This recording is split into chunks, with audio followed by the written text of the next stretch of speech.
pada saat ini memang sudah sedikit agak meningkat, naik, walaupun masih dalam angka minus. Kemudian juga hal tersebut berdampak ke kinerja sektor industri dan perdagangan, di mana di sektor industri pengolahan pun juga mengalami penurunan. Mungkin slide-nya bisa disampaikan, ya, kira-kira gambaran kondisi ekonomi yang ada di Jawa Timur, dan juga di sektor perdagangan pun juga ini mengalami penurunan sebesar minus 5,74%. Nah, Ibu Bapak, bahwa PDRB di Jawa Timur juga ini dibentuk dari beberapa sektor-sektor yang antara lain adalah dari sektor industri makanan dan minuman, kemudian ada industri pengolahan, kemudian industri kimia, dan industri kertas. Nah, kalau kita lihat pada slide, maka sebenarnya industri makanan minuman ini adalah memberikan kontribusi yang cukup besar terhadap PDRB Jawa Timur. Dan saya melihat di sini kayaknya teman-teman dari UMKM ini juga rata-rata sebagian besar kayaknya juga banyak yang bergerak dalam industri makanan minuman. Jadi saya rasa tepat Bapak Ibu telah memilih pada posisi yang tepat, sehingga inilah yang harus terus kita pacu untuk industri makanan dan minuman. Selanjutnya, seperti kita ketahui Ibu Bapak, bahwa di Jawa Timur ini jumlah dari industri pengolahannya cukup besar. Tercatat di dalam data sejumlah 800.000 lebih industri yang ada di Jawa Timur, yang mana dari 800.000 lebih ini terbagi untuk industri besarnya kurang lebih ada 1.200-an, kemudian industri menengahnya ada 23 ribuan lebih, dan selebihnya sisanya adalah industri kecil 796.000 lebih.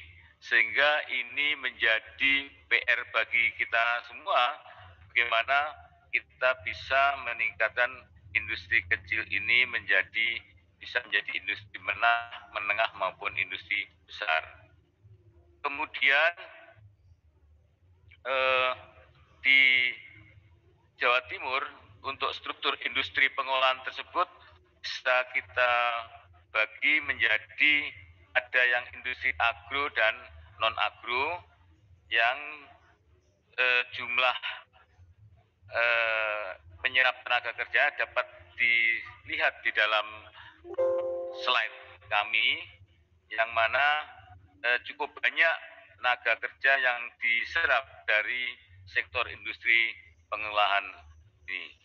Kemudian juga sebaran industri besar yang ada di Jawa Timur ini, khususnya di Sidoarjo juga cukup banyak. Tercatat di sini ada 228.000 lebih tenaga kerja yang ada di Sidoarjo. Jadi kalau kita ketahui bahwa Sidoarjo ini memang termasuk salah satu kota kabupaten yang banyak didomisili oleh para perusahaan-perusahaan besar, sehingga kalau ini para UMKM ini didorong, saya kira akan pas dengan tadi pola-pola kegiatan bentuk-bentuk kemitraan dengan industri besar. Kemudian dapat kami sampaikan juga Ibu Bapak bahwa permasalahan yang ada di IKM UKM ini tentunya yang secara umum adalah dapat kami sampaikan, mohon maaf, jadi masih kurangnya kualitas SDM pelaku industri, kemudian juga kurangnya inovasi dalam memproduksi, kemudian juga kesulitan mendistribusikan barang. Maka tadi ada bentuk-bentuk kerjasama dengan beberapa e-commerce, ini saya pikir merupakan terobosan yang luar biasa dari Dinas Koperasi UM Kabupaten Sidoarjo. Kemudian juga ini keterbatasan kemampuan digital marketing. Nanti sudah ada beberapa yang diundang juga dari marketplace, beberapa marketplace. Kemudian keterbatasan permodalan dan kurangnya akses terhadap perbankan dan pasar. Ini tadi juga sudah ada bantuan modal awal dari Bank Delta ya, Bank BPR.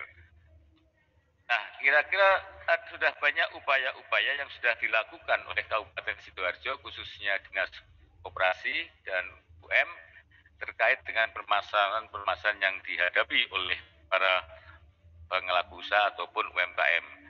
Nah, untuk di tingkat Provinsi Jawa Timur, ini ada beberapa kebijakan yang terkait dengan pengembangan UKM tentunya ataupun IKM, maka kami punya kebijakan prioritas, ada namanya IKM Paripurna. Kemudian pengembangan industri agro dan industri non agro, kemudian juga peningkatan pelayanan teknis di UPT industri.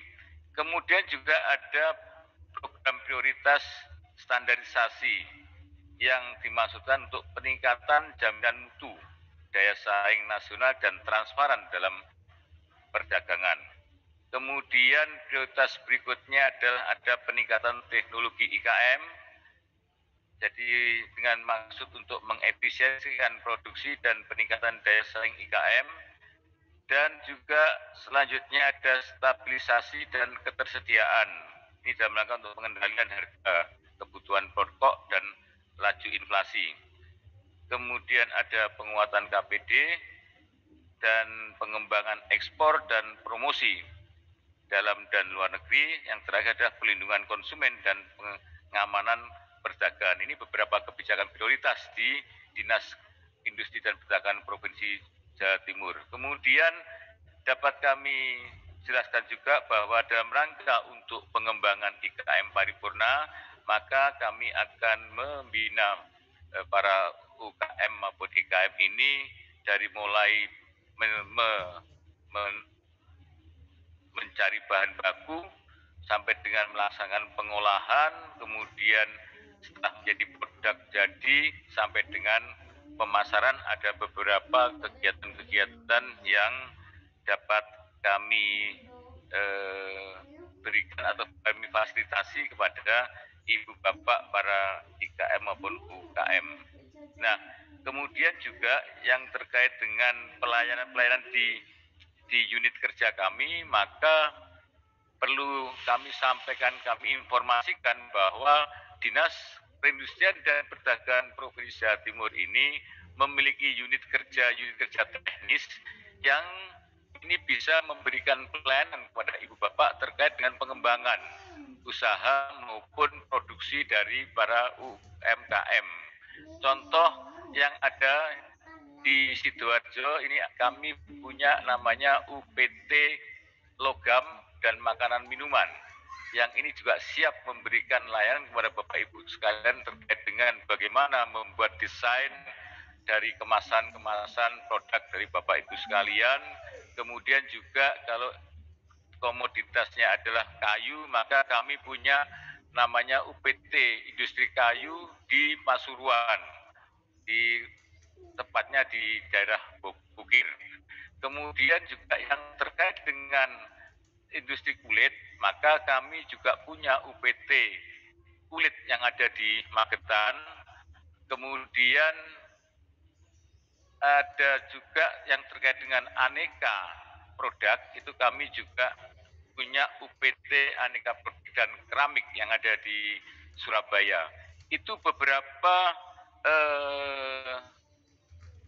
layanan kami yang ada di dinas, yang bisa dimanfaatkan oleh ibu bapak semuanya. Kemudian dalam rangka mengikuti perkembangan dan dalam rangka untuk melaksanakan pemulihan ekonomi di era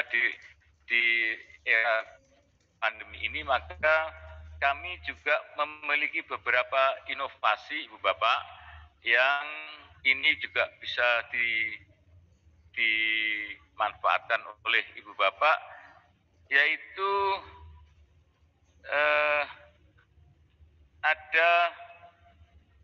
kami mau mengembangkan dashboard untuk produk unggulan Jawa Timur Dolan. Ini memang belum di launching, tetapi konsepnya bahwa ini nanti merupakan dashboard yang dapat memfasilitasi dari produk-produk ibu bapak sekalian dalam memasarkan melalui kita kerjasama dengan marketplace, beberapa marketplace yang ini masih kita susun dan belum kita launching, dengan harapan mungkin di tahun ini bisa direalisasikan. Kemudian kita juga memiliki gerai BBI yang ini merupakan tempat untuk mempromosikan produk-produk ibu bapak semua yang tentunya ini harus memenuhi persyaratan-persyaratan yang disebutkan. Kemudian juga ada namanya pondok kurasi ibu bapak. Jadi di pondok kurasi ini kami ingin menyiapkan para IKM yang sudah memenuhi standar sesuai dengan kriteria untuk dapat memasuki pasar baik dalam negeri maupun luar negeri. Dan ini sudah kami memiliki corner-corner yang ada di beberapa wilayah, ada 8 wilayah kami memiliki, mulai dari Jember, kemudian Malang, kemudian Surabaya, kemudian ada di Kediri, kemudian Magetan dan Bojonegoro. Nah, untuk Sidoarjo ini masuk dalam wilayah Surabaya yang tempatnya ada di, tadi kami sebutkan ada di UPT makanan minuman yang ada di Trosobo.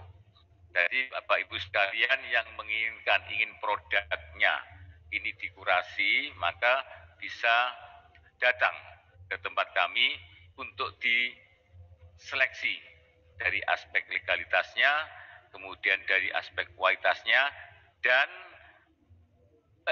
para Bapak Ibu yang persyaratan dari legalitas maupun kualitasnya ketika ini memenuhi persyaratan, maka kami akan mengikutkan ataupun menjadi daftar list kami untuk bisa masuk di gerai maupun ikut pameran, maupun ikut misi dagang, ikut business matching, dan seterusnya sampai dengan bisa ekspor. Kemudian bagi yang tadi tidak memenuhi syarat, maka kami akan masukkan dalam database kami untuk bisa dilakukan pembinaan-pembinaan yang menyangkut untuk pembinaan yang terkait dengan kekurangan-kekurangan yang dimiliki oleh ibu bapak sekalian. Itu kira-kira ibu bapak sekalian yang bisa kami sampaikan dari Dinas Perindustrian dan Perdagangan Provinsi Jawa Timur. Kurang lebih mohon maaf, bila taufik wal hidayah. Wassalamualaikum warahmatullahi wabarakatuh. Waalaikumsalam warahmatullahi wabarakatuh. Baik, sekali lagi bentuk kita untuk Kepala Bidang Industri dan Agro, Bapak Insinyur Edi Wiono MSc yang sudah menyampaikan materi. Terima kasih Bapak Edi. Strategi pengembangan IKM dan era digitalisasi. Betul, sangat penting sekali. Apalagi kita pelaku UMKM tadi disuruh sama Pak Edi harus mengembangkan inovasi dan inovasi. Betul. Yang tadi juga disampaikan oleh beberapa pelaku UMKM ya, Mas. Betul. Yang tadi ada es lidah buaya, dawet lidah buaya. Cendol. Oh iya, cendol. Itu sangat inovasi sekali itu. Betul sekali. Baik, acara berikutnya. Enggak ada. Ada materi mengenai kerjasama Nisal dengan UMKM. Wah, apakah itu? Yang akan disampaikan oleh siapa? Mas. Dari Aprindo. Betul sekali. Yaitu kami persilakan kita terhubung secara virtual, jadi nanti pemaparan materinya secara virtual Zoom. Yaitu kami persilakan Ibu April Wahyu Widati SPI MM dari Aprindo. Boleh kasih tepuk tangan Bapak Ibu, walaupun secara virtual. Beliau akan menjelaskan paparan mengenai materi tentang kerjasama retail dengan UMKM. Kami persilakan.